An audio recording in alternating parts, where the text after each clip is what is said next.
Hi everybody, how you doing? It's Matt Grimm here with the King and Weber podcast. I have a very special guest today. My good buddy Darryl Watty from Chestnut Park Realty is here to join me. Darryl, welcome to the show. I'm honored to be here. Thank you very much, man. Great to have you here. Very excited to have you. There's been a couple week hiatus. I haven't done a podcast in a couple weeks. Okay. I've had a couple people give me a hard time, but for those of you out there that know, I run an event here in the city called the KW Trivia Challenge. Okay. Through the Knights of Columbus. I was the event coordinator. It's run by the Knights, but I am the event coordinator. All right. We did it all in support of Tiny Home Takeout downtown at St. Mary's. Oh, yes. And it was a wild success. Big thanks to Brian Larkin. Big thanks to the people at Tiny Home Takeout and all my brother Knights and the sister Knights that came out. We had about 325 people come out, Right. and raised about 18 to 20,000. The final numbers aren't exactly in, but we're somewhere between 18 to 20,000 Wow. for the night. After cost? Yes, that's Wow. that's our net. So I'm very excited to get a check to St. Mary's. Great night. You know Steph Soulis from Little Mushroom Catering, right? Yes, I do. Her and her team, everybody chooses a funny name, and the Little Mushroom Catering's team is called Factual Fungi. Okay. That makes sense. And in spite of the fact that we almost doubled in size this year, they were the repeat champs. Oh, wow. Oh yeah, very smart bunch of people over at Little Mushroom Catering. Oh, yes. They crushed it, and we had a great night. Everybody had fun, and we're excited to do it again next year. We just got to figure out everything. But this was our first year at Binghamton's. We went from going to the DoubleTree Inn over to Binghamton's. Wow. Doubled in size. Wow. Well, not quite, but doubled the size of the room, and it was a big jump, but we made it. And you're able to support that in addition to still working with Rotary as well, correct? Mm-hmm. Wow. I am the president of the Kitchener-Westmount Rotary Club. Yeah. But mind you, your kids are old enough now that they help you. You don't Yes. you don't have to help them anymore. Met your son. Yes, I got Aaron the intern here right now. Impressive young man right there. So, yeah, the apple doesn't fall too far from the tree. So there we go. I'm back after a couple weeks. Good thing nothing happened in the last 2 weeks, right? No, nothing really merited. Like, we don't have to timestamp this exactly, do we? But yeah, nothing. Well, I guess within the past 2 weeks, I wouldn't say anything has come as a shock. No? From where you figured things would be 2 weeks ago. Well, Not really. As a Catholic, I might argue with you. Oh, good point. Sorry about that. But yeah, no, that's a good point. I Yeah, mean, an American. Yeah, we were all expecting a pope. I mean, we know that this happens. We Yeah. know there's a process. Yeah. This is the first ever American pope. Wow. Well, so I didn't even know about the process, apparently, because I guess I'm a Protestant. So that means we should fight. Doesn't that mean? No? Well, I think 50 years ago, maybe? 50 years ago, yeah. I was supposed to not like you, right? Yes. Just because you don't like God the same way that I like God. That's right. Or have been taught to like God, even though that's not what God teaches. But Precisely. yeah, cute enough. I didn't even know about the whole conclave process until I watched the movie Conclave at the Windsor International Film Festival that my wife actually works with and helps with in the sort of advancement portion of it. But I saw the movie Conclave, and then so I talked to once I found out that the Pope passed away, I was sort of eager to see how long the process took, and obviously they got a system down pat. Yeah. Right? I've done this a few times. Yeah, so I'm like, just let me know when the white smoke comes out, right? I think Yes. that's pretty much it. And in the end, an American came out on top. So, I don't know. Is that Trump pulling strings again, or just trying not to get tariffs to Italy, or what's the deal? So. I don't think so at all. I was certainly taken aback. Simply because I didn't know where the Pope would come from. But traditionally, if you look over the past, 2,000 years, prior to Pope John Paul II, which would have been the first Pope you and I would have ever seen. True, yes.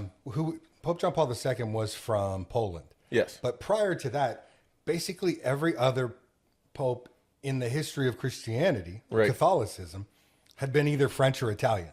Correct. So they moved a little bit over. They tried something different when they went to Pope John Paul. Then we went to Pope Benedict, who was a German. So they were starting to look around Europe. It was considered a massive move over to the Western world when Pope Francis was elected Pope. Yes. because he was from Argentina. Correct. But he did have Italian ancestry and he spoke Italian. This is a big deal. If you're going to be the head of the Vatican, they like to make sure you can speak Italian. If you're going to be the head of Canada, you have to speak English as French as broken as it may be. Yes. Or English in the case of Chrétien. Exactly. Well, he couldn't speak either national language. Yes. Was the famous line. But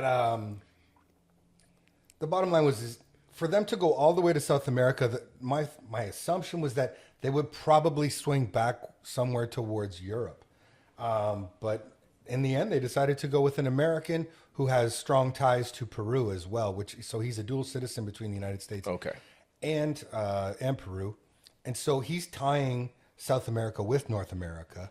There is a ton of Catholics in that area, so I can see why it makes sense.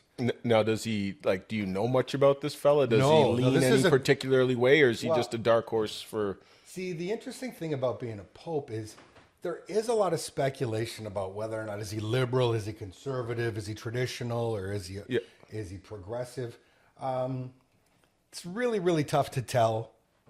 And it's really not the most important thing. True. But the Pope carries 3 titles. So the Pope is the Bishop of Rome, for starters. Okay. So he represents the Archdiocese of Rome as a whole. Right. Which means he's in charge of taking care of the churches in that city, as well as all the bishops in that area. He's also the head of the Vatican, which does make him a head of state because it is an independent nation. Oh, wow. Just like that. Yeah, so... But they have their own rules, so you don't have to be a citizen to... It's not a democracy. There's a lot of countries that aren't. But when you become the Pope, you become the head of the Vatican, which is its own independent nation. Wow. Have you been to Rome? No, I haven't been over the pond yet, man. Are you serious? No, too busy hustling. I thought with all this slick gear, you must have some ties to England. No, the odd time... the quickest vacation that my wife and I can normally do is going to Montreal, and because Montreal to me feels like a different country after about 4 hours, and then I just like to shop the sale racks because the sale racks in Montreal are still before it's in style here. No, I don't. I picked up this piece of sweetness for like $28. Well, so there you go. There you go. Yeah. Beautiful. So, okay, so I just thought you might have an English tailor somewhere in the mix. No, my tailor is, and I haven't seen him in a bit because I'm just trying to get back to optimal size because you don't want to have to keep retailoring. My tailor is a fantastic Greek fella. Yeah, nobody can beat Harry. Harry is awesome. Harry is pretty much retired, but if I call him up, he'll show up because they still drop him off Christmas gifts. He's awesome. I can't help it. I'm sorry, I've got a huge giggle on my face. I have a tailor now. I love having a tailor, I gotta admit.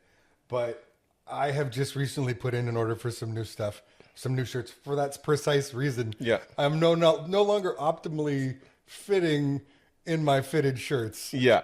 If you try to get them too fitted, there's no margin. Yeah. However, if you give yourself too much margin, then naturally it's kind of like... Nothing exists in a vacuum. Or Pareto principle or something like that. Does that mean your job or whatever you need to do expands to the amount of time that you allot it? Nothing exists in a vacuum. Every space will be filled. So that's exactly it. I don't want to go for baggy fit, but at the same time, the Italian cut is a little more... Yeah. Oh, it looks good when it looks good. I was happy to say my wife told me, you know what, Darryl, you probably shouldn't be wearing suits anymore because you look skinny. It was that's back when I was optimal fit, I guess you could say. Okay. And I'd look skinny, and I'm like, well, what about The Rock? Well, she goes, well, he's way bigger than you, so he looks good in a suit. So I've learned to not take myself too seriously, and better not have an ego because it's not going to last for long, right? Oh, my son and I were having a conversation this morning about humility. Yeah. And I was asking him if he knew what the word humility meant, and he said, well, not really. I'm like, well, someone who lacks humility will eventually be humiliated. Yeah, that's fair. It's a recognition that, yes, we have a role to play. Yeah. But we're not in charge. No. The big guy up there. Yes, He's who I answer to. Yeah. Well, you're going to sooner or later. One way or another, right? That's exactly it. So we're all important. We all are a cog in the wheel, but it's just a reminder. Everything's happening. Just because you don't like the way things are going doesn't mean it's not happening exactly the way it's supposed to. It is all part of the plan, and I find it comforting when you look at it that way. Absolutely. Right? It is all. It's way too much pressure to think that you're in charge of everything. Well, it's funny. You look at the things you were super, super, super stressed about even half a year ago. And to be honest, you can kind of not even remember it. I try to always ask myself when I get upset, is this going to matter in a week? Yeah. Is this going to matter in a month? Yeah. Is this going to matter in a year? Exactly. That's right. And that's a form of humility. I would love to say I'm perfect. I say it's a form of self-preservation for me. Because when I get wound up, I get wound up, and I try to breathe my way through it, and there's some tricks. And then it's like, yeah, just be aware of your triggers, right? And now you have young children too, correct? I wouldn't call them young anymore. They can be at home by themselves now. How old are they? 10 and 14. Okay. Yeah. That's young enough that they still they know exactly where to push dad's buttons if they wanted to. Oh, I think my kids are pretty good that way as other people. But whatever. Yeah. Yeah. My kids are it's not a good idea to push daddy's buttons because daddy is I'll say it, daddy is the cook in the household, right? So either you get good food or you just get food. It's up to you. Like, do you want good breakfast or do you just want breakfast? Like it can matter. Like, do you want pancake biscotti? Right? Would you like pancake biscotti and dipping it in syrup, or would you want toast with peanut butter? It's up to you, man. Well, very impressive. I guess that's, for the most part, they don't press my buttons other than when I'm really, really busy and just trying to get stuff done, which is really nice. My little guy's like, Daddy, can I help? And I'm like, okay, I love that you're asking me to help, but like a 10-year-old helping me in this particular arena does not increase my efficiency. I just need to get it done right now. Like making sure the pool's clean for this weekend, and it's been a pretty, real estate right now, and the activity level is up. Mm-hmm. I say I try not to get the term busy confused with lucrative, but it's the activities, right? You still got to do what you need to do to help people along the way. So I don't want to leave this just for a second because you and I have a lot of things in common, but this was one thing I didn't know. Yeah. I do all the cooking at my house as well. Right. So how did you come about becoming a cook? How did this happen in your life? I was a cook. So either you can just eat food or you can eat good food. That's on you. Mm-hmm. Right? Like most problems in the world are kind of on you. Correct. So my mom was a good cook. My dad can still put together a couple things, except for when he kept on trying to make chicken cacciatore. I'm like, dude, it's not your lane. It's not. But I'd sort of follow what mom was doing. I'd have a few things that I could do. And then in university, I had a roommate. And this guy had and he was a roommate with me in university, even though he wasn't going to university. So a little bit older, but he had been living on his own since 16. All right. And this guy really taught me a lot. And so to me, if I'm around anybody that does something that's of interest, pay attention to it, right? Like, and just try to pick up on it. And if this can be done here, then this can probably be done here. There's a lot of parallels that you can bring across. So, I'm not haphazard when I'm in the kitchen, but I don't necessarily always have to, very rarely will I, quote unquote, look at a menu or at a recipe. I'll look at the recipe, but do I follow it? No, I don't know when last time I've used a measuring cup or anything like that. But okay. That's you know what I mean? Yeah. Yeah. I had a slightly different experience where I grew up, my mom was a registered nurse and she worked at the local hospital. Yeah. And she was always on shift work, and my father was a horrible cook. Oh yeah. I love my dad, but he only had one recipe, and that was fry ground beef, throw in a can of Campbell's vegetable soup, and whatever was left in the fridge. But he fried the ground beef first. He did fry the ground beef At least first. he browned it. You know what? Yeah. So, okay. But yeah, you only had to have that a few times before you suddenly became motivated to learn how to do something a little better. So yeah, I started with craft dinner and packaged foods with recipes on the back with instructions. So that was how I developed. But at this point, yeah, I still Well, to this day. now with YouTube, it's I awesome. love YouTube. Awesome. Yeah. I get so excited about. Even last night, my wife asked me if it was okay for for her mom to come over her mom and my father and her dad to come over for Mother's Day, and I'm like, it's gonna be a busy day. Like I've got appointments till about 4, till about 4:30. But I'm like, yeah, no, I'll put whatever we're cooking in a marinade. I'll get stuff ready to go, and we'll have the charcoal sort of lined up, ready to go. And as long as it's okay that we eat by 6, we're good. And part of that planning is there. So then last night I'm on YouTube. I'm like, what do you feel like? And my wife's like, well, my wife likes fish if she can have it. Okay. But my father-in-law does not eat fish. And I'm like, I'm not catering to him.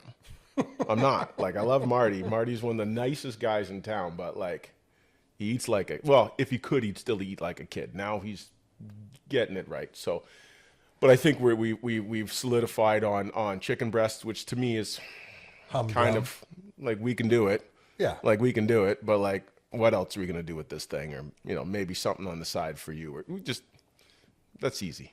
You know what I mean? I had an experience when I was in my late 20s. I lived in Toronto. Okay. And I was there for the summer. I just was looking to get more involved in the community. And my friend and I got this idea. We joined the North Mississauga Men's Soccer League. Oh. We decided to join the men's league, but we were 2 guys from small town Strathroy, living in West Toronto, North Mississauga.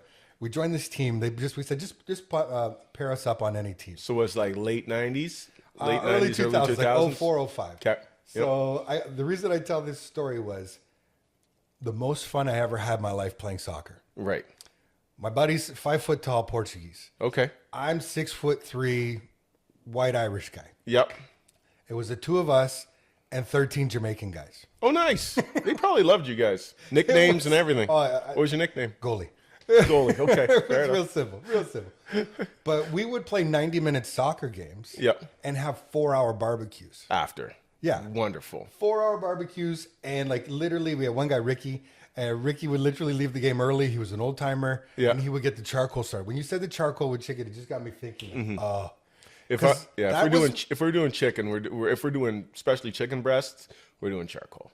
Well, it was the Jamaican guys that I played with that made me fall in love with dark meat. Yeah. To fall in love with the hind legs, because they never. Yeah. You got legs. That's all you got. Oh yeah. There was no like chicken breast. Like what? What is the queen here? If I had my choice, that's all we'd eat. But that's okay. That's okay.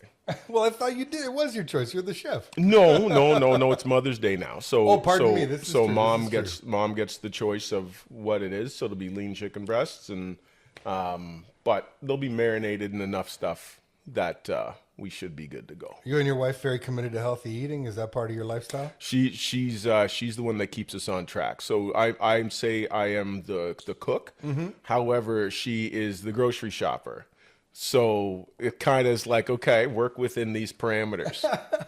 and it tends to work out well. Like the odd time I'll run across to the, if I need to, the Caribbean grocery store, pick up some of this spice and so forth. But no, she's great at sort of lining up what needs to be done. And obviously whole foods go a long way, especially sort of balancing it out with, real estate life on the road and a lot of lunches. Well, lunches out, they taste great and everything. And you'd like to hope that they're healthy for you, but obviously there's a ton of salt, and I'm sure it's not Himalayan salt, and there's a ton of oils, and I'm sure it's not olive oil, right? These sort of things that you got to sort of keep in mind. So when I come home and I have work within, and not to really call it confines, it's more of a context, or I guess so, within these parameters, if you will. You've got your spice rack. You've got your... Yeah. You can make it work. Absolutely. So when you cook, what kind of a style, like, do you follow heritage? Like, so for me, my family's very Canadian. What I say, like, my family came from Ireland over 150 years ago. Sure. I don't have a lot of ties to any sort of Irish cuisine in my house. Right. But because I'm married to a Greek woman, I've developed a lot of Greek technique in my cooking. So yes. It's hard for me not to put oregano and stuff, for example. Oregano and thyme can go a long way. There's oregano and rosemary is the base. My wife probably hates rosemary, so we never. So I think it's oregano and thyme that you'd put in as the base. So I think when I start cooking, and we're not talking about breakfast stuff, it's okay, what angle are you going, right? So are we going Tex-Mex style? So that's going to be a different base. Are we going Asian? So that's going to be a different base. Are we going Italian? Is it going to go to a different base? I always fall into this. I start putting the same shit in everything. You can, but no. I like to sort of figure out what the end result is, and then which way am I going. Only as of recently have I sort of enjoyed more, I guess, plain rich foods, if you will. Like my favorite thing to cook, and my kids, for me to cook for them, is like a beef short rib, right? Low and slow, and like, you know, it's because it takes so long, and the prep, and when you add things in, and the depth of the flavors, and, you know, adding in the tomato paste to add some acidity to go with the fat, to balance and all that, and in the process, just the depth of flavor is there, even though if you look at the ingredients by themselves, you're like, shoot, that's pretty plain. Like, you know, simple.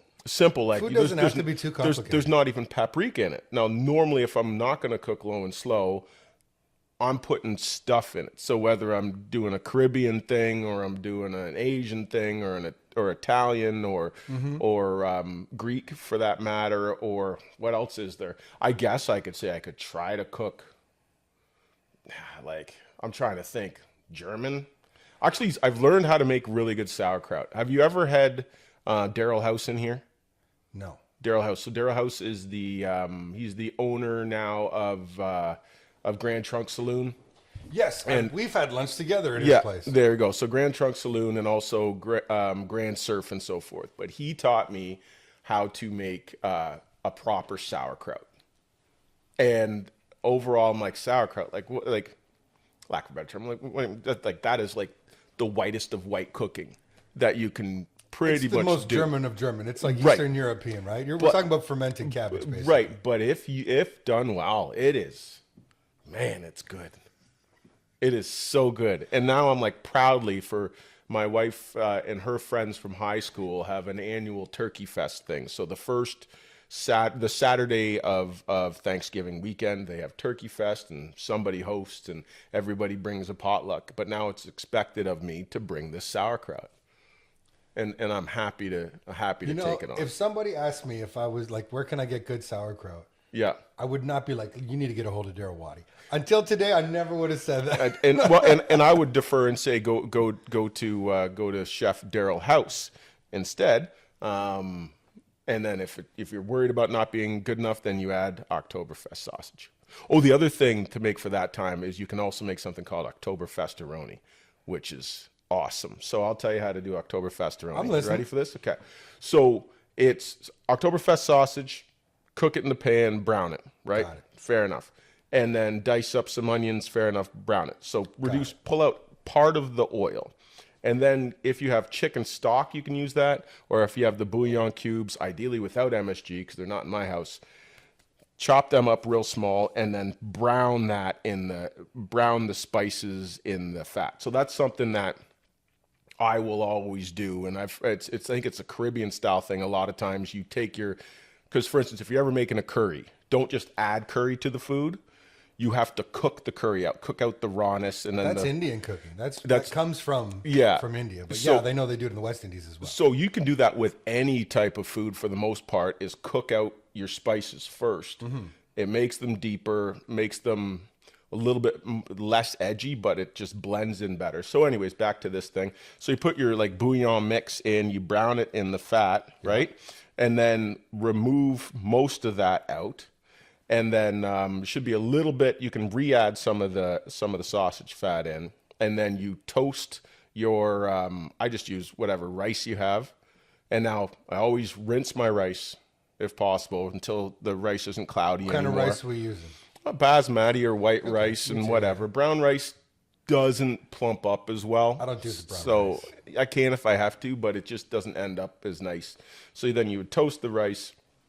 And then honestly, I just take noodles. You could use vermicelli noodles if you want to, but I'll just take noodles that spaghetti noodles and then break them up small and then toss them up. And then once you toss them up, Then you just add your water 1.5 times the amount of rice and noodles back in, and then put the Oktoberfest sausage with the bouillon part. Okay. Right, and then just cover it and let it come together. Oktoberfesteroni. I don't know. I really like it. In fact, I'm probably going to make that very shortly. Now, come to think of it, I think that sounds like another YouTube video right there. Yeah, I think I might have there's probably somewhere in the big freezer a thing of Oktoberfest sausage. You're like, oh, it's been there for half a year. I don't care. It's all good. It's frozen. Molecules are not moving. Yeah. So you talk about Oktoberfest. I couldn't help but think. Now, are you a native of Kitchener? I believe you are, correct? You born and raised here. Born and raised in Waterloo, yeah. But Waterloo. live in Kitchener now.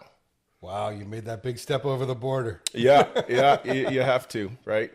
Not you have to. I just, whatever. Yeah, Kitchener and Waterloo, there is a difference. There is a difference. Growing up here, though, you've embraced this Oktoberfest culture by the sounds of it. Yeah, I have. I think I had to remove myself from it first. So you get into Oktoberfest when it's your first few Oktoberfests. You mean like you're 20-something? Like 20-something. Like it's a little wild. Yeah. A little bit too much drama. You know some people a little bit too well at that point in time, and it's a gong show. Plus, some people just don't know how to handle themselves at that point in time. And I think also in high school, you know everybody, but nobody has had a chance to, I guess, blossom or assert themselves or sort of show who they are, right? And then, so the first when people get together again, there's a lot of people that are trying, hey, I'm doing this and I'm doing this and I'm doing this, and it's, I got the rounds of shots and all this stuff, and there's, maybe it's because at that point in time I was pretty darn broke, so maybe it wasn't that much fun for me either.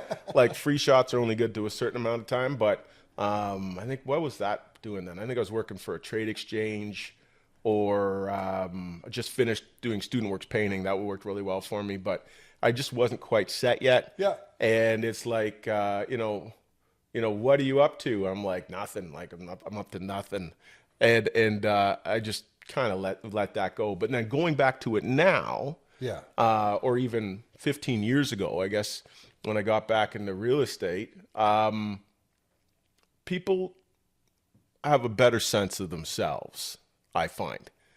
And there's still some people that you just see coming a mile away. It's like, this is going to be a gong show, and you still say hi and you sort of stick and move. But it's like, people are there because they want to be. They're happy to see other people, and it's a great event. I'm not there every day. I'm not, I'll be there if I'm invited. For your Rotary, Shockey Fahel is always great to invite me to his table. Cheers to you, Shauks.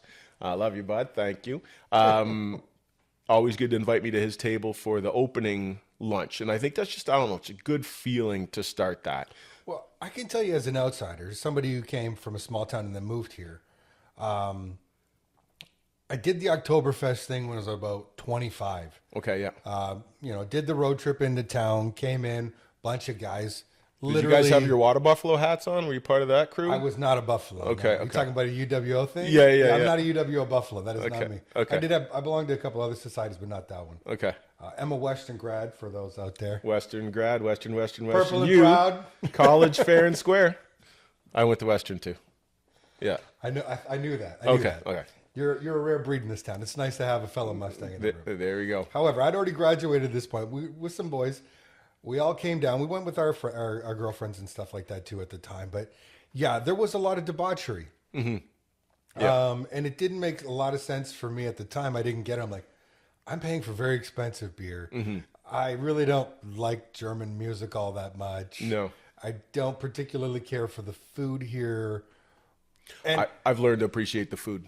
I'm saying at the time. Yes. I had a cold sausage on a stale piece of bread.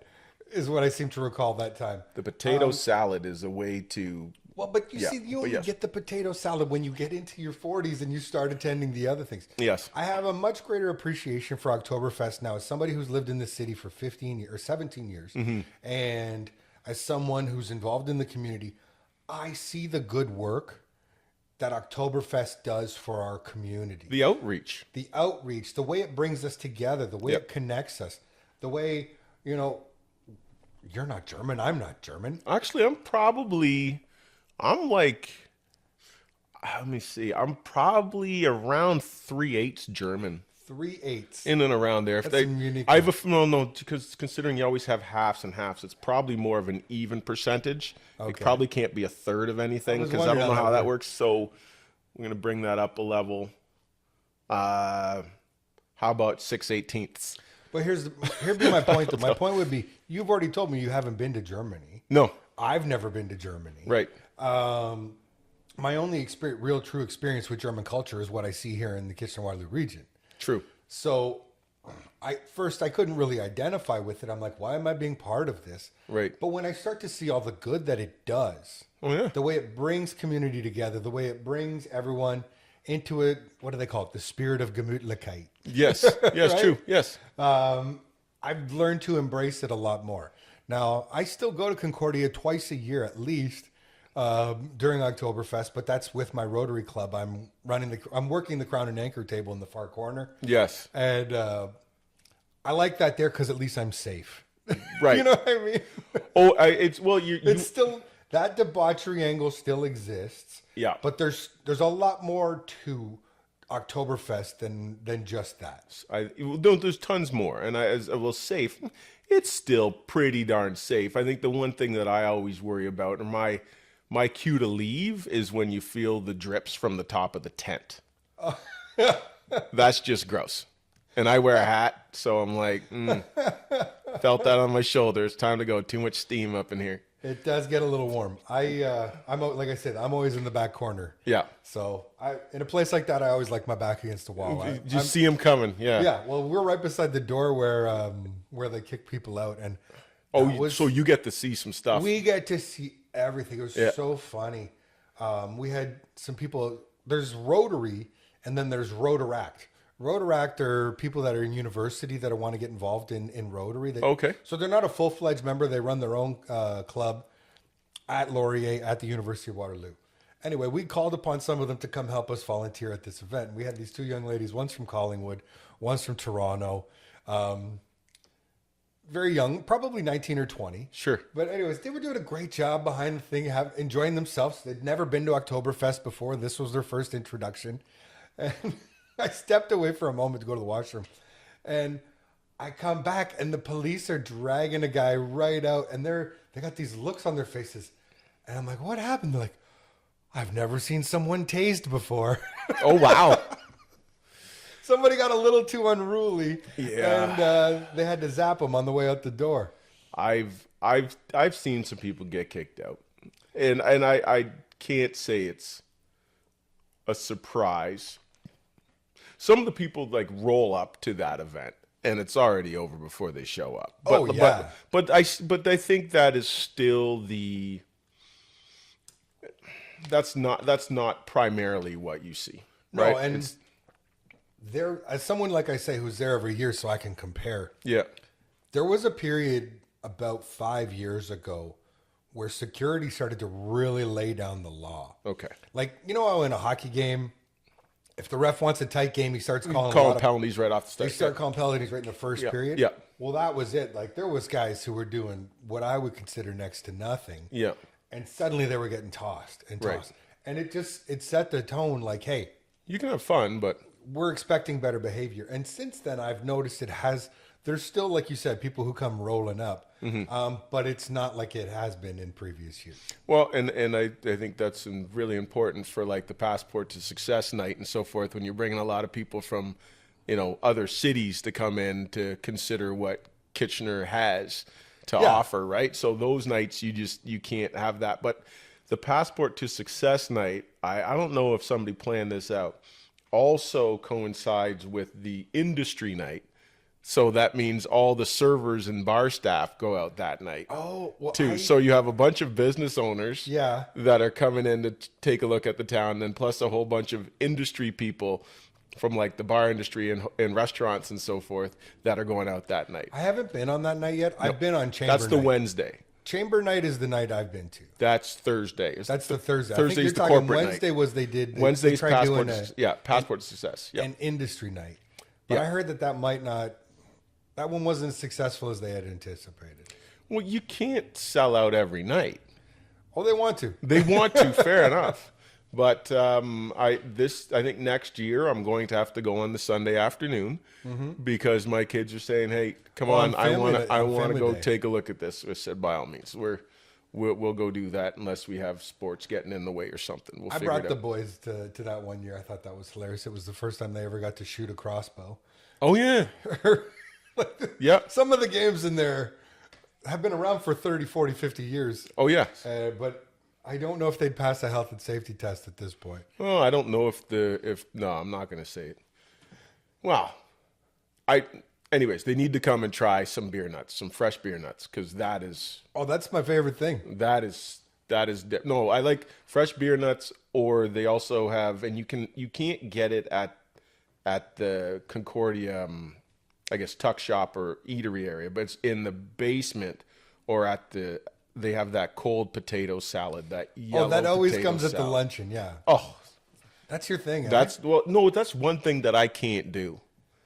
Like That's one thing I don't want to do. You don't want to. I'm not there. I'm not down with. It's so good. I like my potatoes heated. You're allowed to choose it the way you want to do it. I like them heated. me, I like them. What I love is the purple braised cabbage. If That's somebody very good. can do a really good purple braised cabbage, I will give credit where credit is due. Chef Amy Sear at Tiny Home Takeout. Yeah. They do a Thanksgiving schnitzel dinner once a year. Yes. And you can even keep the schnitzel. I just want this purple braised cabbage they make. It is phenomenal. It's almost like candy. I've seen it. I think you can buy a not as good version of it at Central Meat Market. I don't want a not as good version. I'm not interested. So you'll just take it once a year. That's all I need. Okay. Well, so that's me and my potato salad, same way. Okay. I'm fine with that. We should probably just change topics a little. It's spring now. Yep. And I'm just curious. You have two young boys, 10 and 14. Correct. You mentioned sports. Are they heavily involved in minor sports here? Say heavily to some degree. I know you're a former athlete, I guess. Sure. Did they take after their old man? Not immediately. No. And I guess I could blame the pandemic for some degree, because that sort of slowed things down, if you will. But yeah, my older guy was he played a little bit of soccer here and so forth, but they both got interested, and it's funny, I couldn't even do it, but even though they had played soccer before, like the little guy when he was 4 or something like that. But when the World Cup last happened in 2022, I think, end of 22 or 23, I don't know, something like that. Probably 22, right. I was watching it, and then they didn't want to watch with me, but I had like 2 appointments. My wife was busy. So I'm like, hey, you guys are going to Grandpa's house and to Grandpa's apartment and condo, and you're just going to hang out with him for 3 hours. I got stuff to do. I came back to pick him up, and my little guy, 8 at the time's like, Daddy, I'm going to be a soccer player. And since then, the basement is like, you hear boom, boom, boom, boom, boom. And then like we've got, anyways, there's lights that hang down from, since I know what boys are like. We moved into the house, 1970s house, did a solid renovation, but the basement had like wood paneling down there. And I'm like, drop ceilings. And my wife's like, it's terrible. I said, no, we have boys. Leave it as is. We have boys. Let's just put new carpet on, paint out the paneling. It is what it is.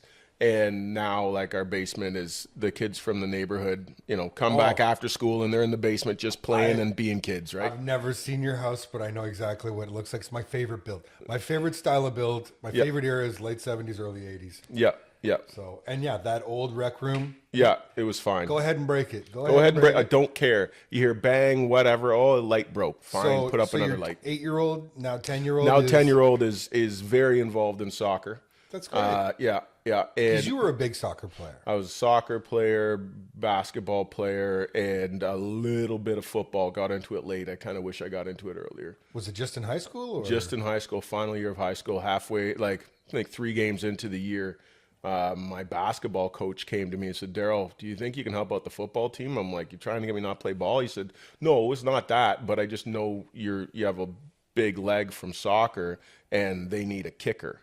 They had a kicker. I'm not going to say the kicker's name because he's still around, but he just wasn't cutting it. So they got me on, and I just, man, I practiced hard.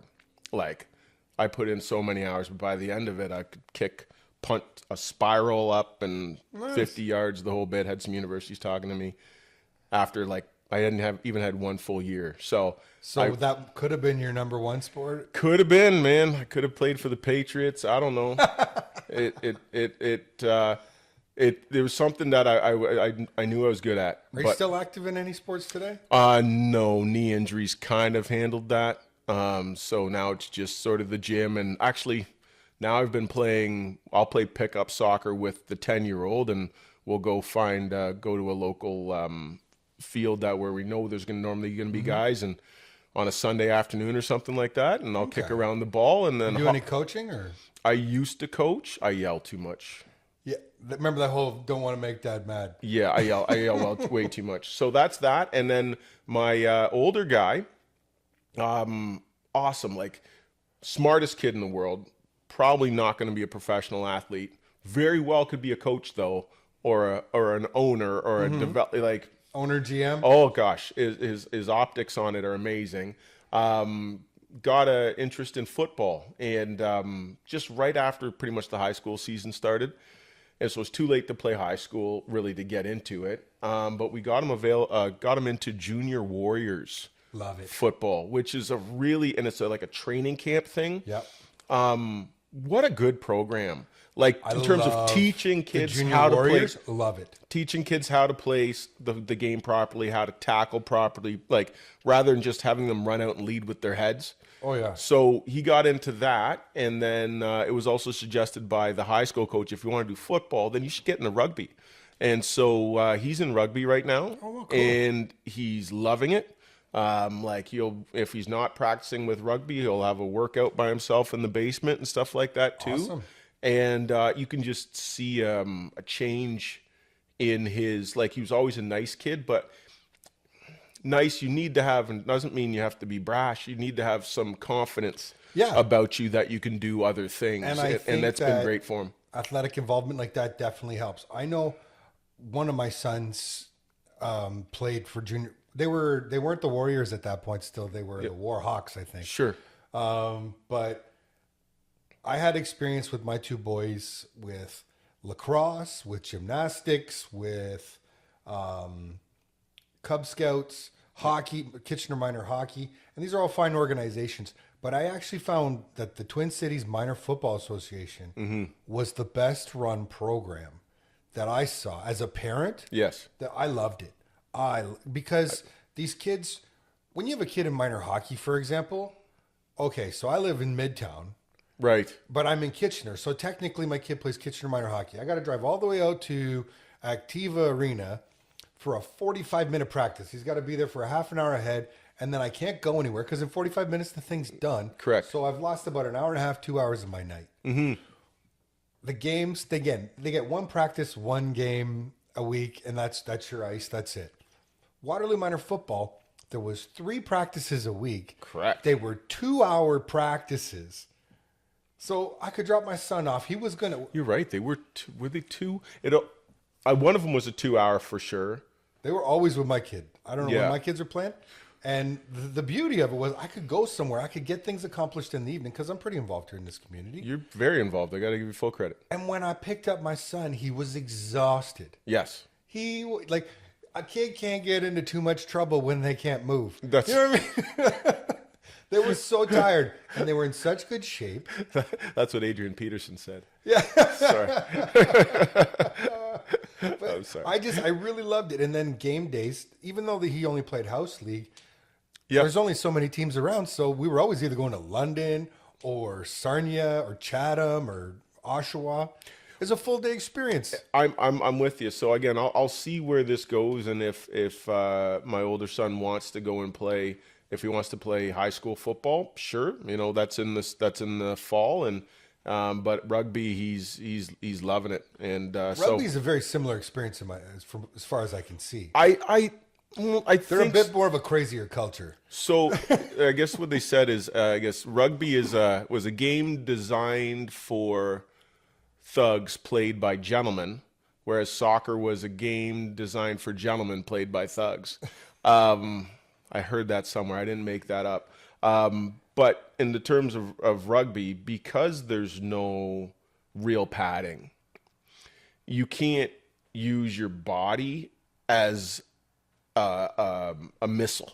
No. Right? So if you have enough padding, then you can use your body as like full force, as brunt force. Well, nobody's going to launch themselves like that if they don't have pads. No. So it teaches them how to tackle properly with their head up, wrap up the whole bit, which you'd think there'd be more injuries.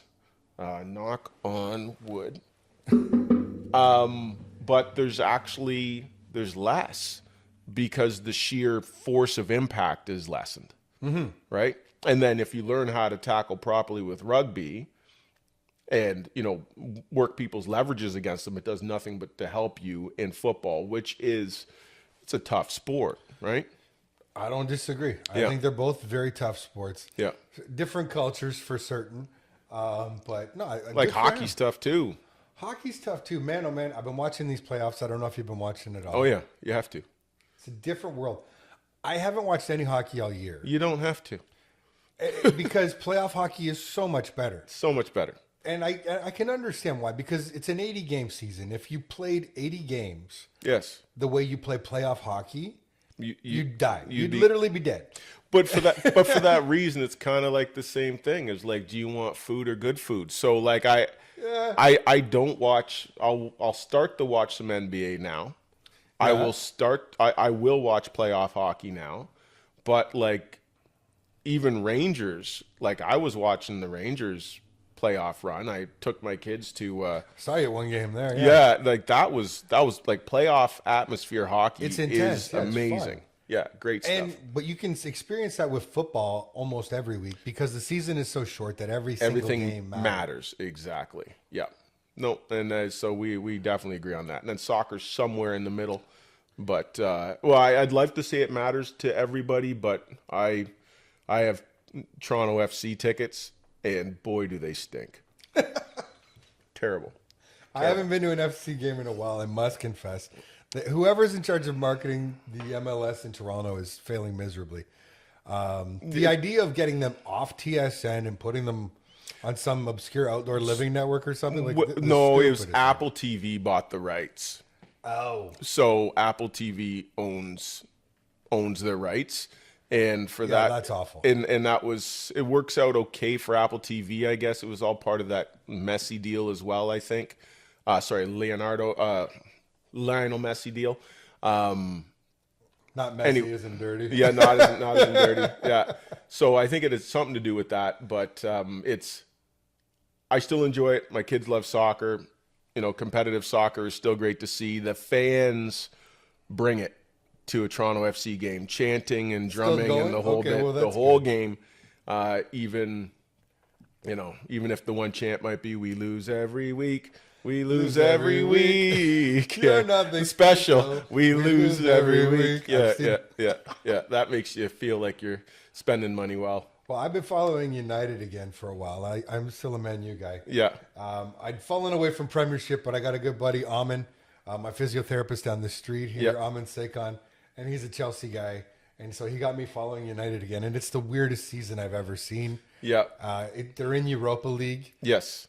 They crushed Atletico yesterday. Yes, they 4-1. did. Yep. Won 3-0 the week before. 7-1 aggregate. Yes. Against Atletico Madrid. No, Atletico Bilbao. Oh, excuse me, Atletico Bilbao. Pardon me. Yeah. Still not a schlub no team. Slouch team. This is a serious team. Yeah. And yet they can't beat Brentford or Bournemouth in the English Premiership. Like, they just don't give a shit. And it's like, what the fuck is going on? Well, I almost think it's something like, And I'm not going to say it's the Leafs' year, but something seems to have switched in them, in that nothing was taken for granted this year. Meaning, the Leafs could lose, but the players from the Leafs are still going to be loved if they're seen in public. Yes, yeah. And revered. Yes. And the tickets will still sell, and it doesn't matter. They have for our entire lives. Because the brand is so strong, right? Okay. And in the case of Manchester United, even though, yes, people want them to win, yes, they don't take the fans don't take winning for granted. Once you become a Man U player, it's like you're on the team, right? You're on the team. You've made it. You are awesome. Like, you know, maybe you don't have to practice so hard because you've hit the pinnacle. Okay, so that's right? the argument is that you're at the pinnacle. It seems like that, and that's why you lose to a team like Brentford. Well, or I don't know, because they can still get up for the big games. But you have to handle business at all times. I would agree. That's the difference. I would agree. Like, I listened to... So, like, how many times you say, oh, the Leafs, oh, they got a great team this year. No, this is their year. This is their year. And on paper, they're better than the Tampa Bay Lightning. And then Tampa just crushes them. Yeah. Rinse, repeat. Right? Well, I think they get everybody's best game. Yeah. But they don't give everyone their best. Right. And it's just really surprising. It's not like the United of old. And I hadn't followed Premiership in a number of years, so to come in this year and to see what they're doing, it's really strange. But there's also something to say for United of old is now, and in any sports, which is maybe I still like sports, don't get me wrong, and I still like football, and I even like college football and so forth. But people can switch teams so fast now. They can demand trades so fast now. Oh, yeah. That if you were on a team before, you had to make it work. You had to work your way out of it, right? The Pittsburgh Steelers under Terry Bradshaw lost for almost a decade before they became the Iron Curtain. But the team was still there, and you can gel, but, I mean, and they you didn't can leave. They all. That's what I'm saying. They stayed together. They stayed together and lost together for a long time. But now, if things aren't going crazy good, then you demand a trade. You ask to be transferred out or whatever, and you don't fight through it, right? No, and we saw that in Man U with Ashford. Well, or the same thing, or the fans can say, nah, we have this amount of money. We'll sell this guy, get another guy. Sell this guy, get another guy. There's no time for it to sort of take shape. And I guess professional sports is different than college sports. Yes, they have that transfer portal, but you know, your best players are normally gone to the next league, and it's a 4-year rotation. There isn't really that much time for culture to take place. In basketball, you don't even have that. In college basketball, you got 1 year now. You got 1 year if you're awesome and you're gone. 1 year to gel as a team. Yeah. It's crazy. Yep. Anyway, so yeah, I've been watching that. It's just interesting to watch it unfold. But yeah, same thing. I can't even be bothered to watch them during the Premiership because they've just given up. They're like, oh, we're 15th place, whatever. We're just saving it all for Europa. Yeah. Yeah, and it's sad, but it's like and we're seeing more and more of that. But it's like you said, this time of year it's exciting because we got NBA playoffs, we got NHL playoffs. Yes, baseball started. I'm a baseball fan. I'm happy for you. Me and our buddy Ryan Van Dyke. Well, yeah, no, I like, yeah. Him and I talk baseball cards all the time. Well, no, that's cards. That's different. That's a business for that guy. His card also selection. Likes baseball. I'm sure he likes baseball. Yeah, no. Anyway. I'm not a baseball guy Listen, anymore. we have been talking for a long time. I've been enjoying this whole conversation, but we haven't even gotten to some important topics, and we're running short on time. Let's get to the important topics, or we can have a part 2. It's up to you. We might have to do a part 2 if we keep this up. But I do want to talk a little bit because you'd brought it up earlier that the real estate market is getting busier. Not necessarily getting more profitable, but it's getting busier for Correct. You. So for those who don't know, Darryl is a 12-year veteran. 16-year veteran, pardon me. Yeah, that's fine. That's fine. Of Pandemic was a weird time. Yeah. Yeah, of the real estate industry with Chestnut Park Realty. Correct. And So you've been doing this always in this region, always in this city. Correct. What are we seeing? Right now we're seeing inventory like well past 10-year highs, and sale volume well under 10-year averages as well. So even year over year, last year we're down about 25% from last year in terms of transactions and volume. And last year wasn't phenomenal by any means though either. No. So the pie is shrunk right now. In terms of, those would be your statistics. Right now, average sale price versus this time last year is pretty much the same, or $780,000 per average sale price. But that's if you take condos, single detached, and semi-detached homes combined. Right. And so I think that's where it's a little bit fun when you sort of extrapolate those numbers, because condos right now are, for lack of a better term, dead. Wow. Okay. Especially the one bedrooms, like, I'm sorry, they're just not selling. So when you don't have the cheaper stuff forming part of the average, when you really look at it, the same house is down around 5 to 10% depending on area. Over last year, and last year wasn't necessarily gangbusters either. So what do you think's attributing to? Because we've seen a drop in interest rates, so people aren't tied into the same high rate mortgage that they might have been a year ago. Correct. So what do you think? You would think that might spur some more purchasing. I think it's consumer confidence. There hasn't been anytime somebody wants to buy something, let alone a big investment like a house, the chance to get it at the the risk to get it at the very, very bottom, people would rather try to catch it on the way up knowing that the bottom's been hit. Never catch a falling knife. Well, yeah. In the investment world, that's what we say. You never try to catch a falling knife. That would be the same thing that we're seeing here. Now, also, so condos are dead, okay? Mm-hmm. Condos dead. Dead. Inexpensive freehold homes are still selling pretty darn well. What do you define as an inexpensive freehold? Up to about $800,000. So single detached dwellings. It doesn't have to be single detached. It can be a townhome. It could be a semi-detached. Or full single detached. Or full single detached, under 800,000. That's still moving. That's still moving pretty darn well. You'll always have a market for that. If you look at the sales pyramid, I mean, that's down here. You're right. You've got a lot of buyers in that category. You have a lot of buyers in that category. If it's a first-time home buyer, they're looking at what their interest rates available to them are versus what they're paying for rent. And they said, oh, rent's going down. Rent's really only sort of going down in those condos, because there's a ton of them, the actual homes and stuff like that. Rents are still holding pretty well. So they're looking at no problem. They're looking at what their cost is to rent versus just buying and securing something. So who owns those condos? Investors that didn't work with me for the most part. Yeah. No, truly. I've always been, I haven't been pro condo like ever. To me, if it's different, if that's the way you want to live, and you don't want to mow your lawn, you want to just go on vacation whenever you want to, you have the chance to work some overtime at Google or whatever and pay that condo fee. 2 hours overtime at Google pays $500 condo fee pretty quick, right? Go. So just, would you want to spend 2 hours mowing your lawn or fixing this, that, and the other? No, or just, be on your tablet or whatever. So if somebody wants to buy that to live in it for that reason, that's fine.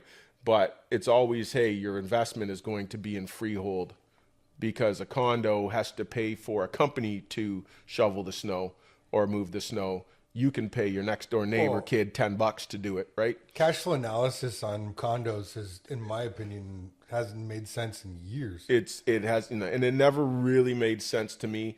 Everybody's sort of getting on the bandwagon to buy sort of pre-builds. I never pushed pre-builds to any of my clients. It's very speculative. When you buy a pre-built condo in hopes that you're going to make money due to appreciation, it's a speculation. When your Uber driver tells you about pre-builds, just like when your Uber driver tells you about, stock tips or Bitcoin, right? It's like, you know, you got to That's a consider sign. it a bit. So the back to your question, the freehold, lesser expensive. That would be the part that hasn't gone down a whole bunch. So maybe 5% if, right? The nice ones that are really, really clean and there's no work to be done to it, they can still sell for some higher numbers than we've seen in the past 2 years, which is great. The next part of it is your freeholds between that sort of 9 and 1.5. And in that market right now, it seems to be that's where there's a little bit of a log jam.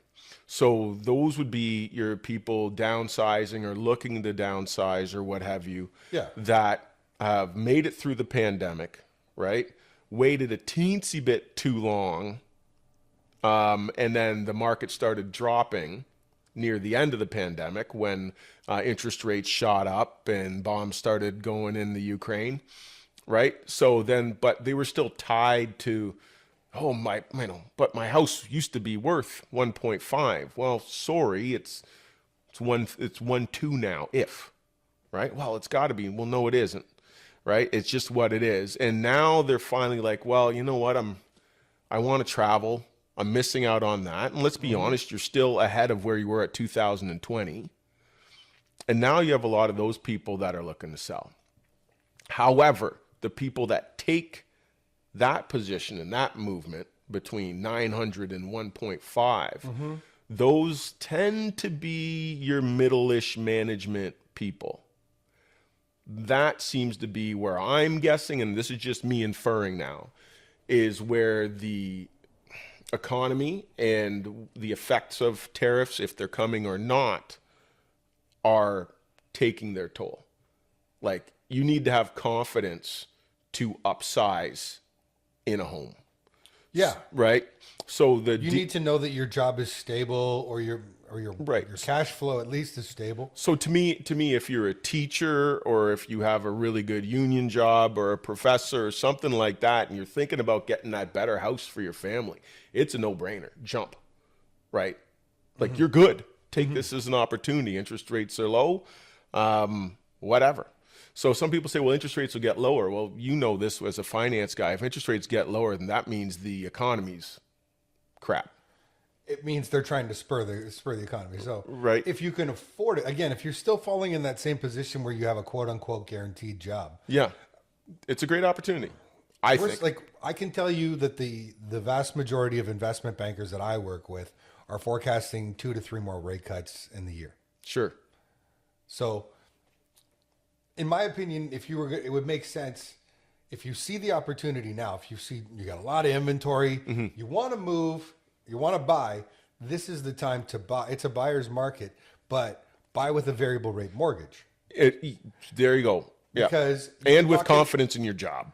Yeah, if you have confidence in your job and you feel as though you're going to still be making the same amount of money in a year from now or 2 years from now, if you're locked in on a variable rate, or if you signed a variable rate mortgage, pardon me, Yeah, if the market does drop, then you can lock in later. that's right. All variable mortgages have a lock-in guarantee at This some they do. point if you so choose. Yep.